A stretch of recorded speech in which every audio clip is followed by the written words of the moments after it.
Hi, I'm here with Bishop James Wall, the youngest ordinary here in America, and he was just on Life on the Rock, and we spoke about vocations and the priesthood, and that was my favorite part of the interview when you spoke about the priesthood.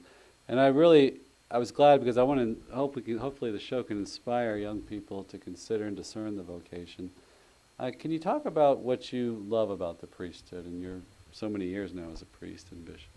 Sure, I've been a priest almost 13 years and been a bishop almost 2 years. And in my time as a bishop, one of the greatest joys, my favorite part, is to be able to celebrate the sacrifice of the Mass. That's just, you get a foretaste of heaven, you immerse yourself in the Paschal mystery.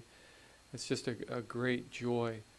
And to be able to celebrate the Mass, for the faithful who are gathered, who are assembled, is just a wonderful grace, wonderful gift. And I love the celebrate sacraments too. Probably next for me would be the sacrament of penance, to be able to offer the forgiveness and the mercy of God through the sacrament of penance to somebody who comes and is truly sorry for their sins. I enjoy that a lot, quite a bit. And then to be welcomed into people's lives. You come into people's lives at some of the most joyful times, their birth, when a child's born, baptism, first communion, confirmation, all those wonderful times.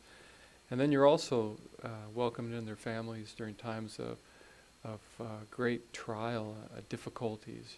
Someone's ill, somebody passes away unexpectedly.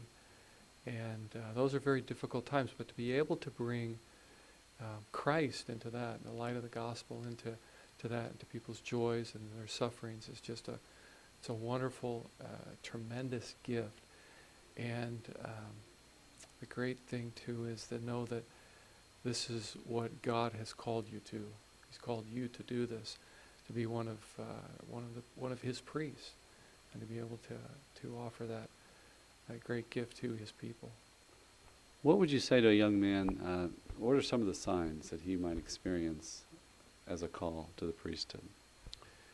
Well, to really discern if the Lord's calling you, first and foremost, you have to have a prayer life, because God's the one who calls. He's the one who initiates the call.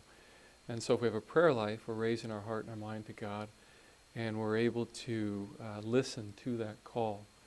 So if you are receiving a call in your prayer, and you have a sense that this is something that's authentic and it's from the Lord, one of the first things I would encourage you to do is to seek out a priest, speak with a priest, get a spiritual director, a regular confessor, start to go to daily Mass. You want to stay close to the Lord, that guaranteed encounter with Christ in the Mass.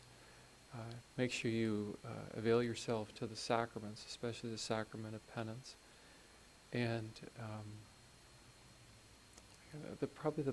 one of the best things is to be able to just speak with a priest, someone who's living the life and who has been called, and he can assist you to understand if this is something that's truly from God or not. Was devotion to Our Lady part of your call and in your prayer life today?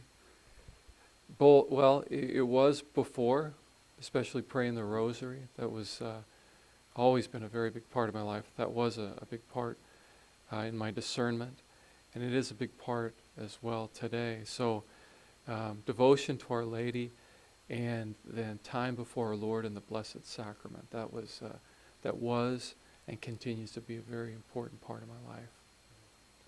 In your experience as a priest, what are some of the things you find that just can bring a parish alive?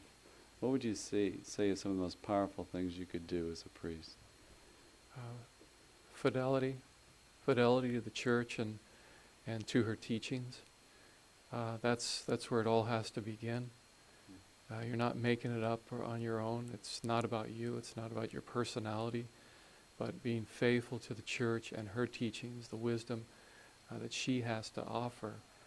And I think when we are faithful to that, to the best of our ability, that great things can happen. And, you see men coming forward to serve as priests because they're in a good environment that can help to foster vocations. It can help young women to discern their own vocation, whether it's to consecrated life or whether it's to marriage.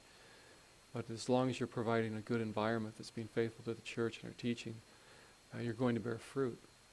If not, then you're not going to bear fruit. And if we're faithful, fidelity is extremely important. It's necessary.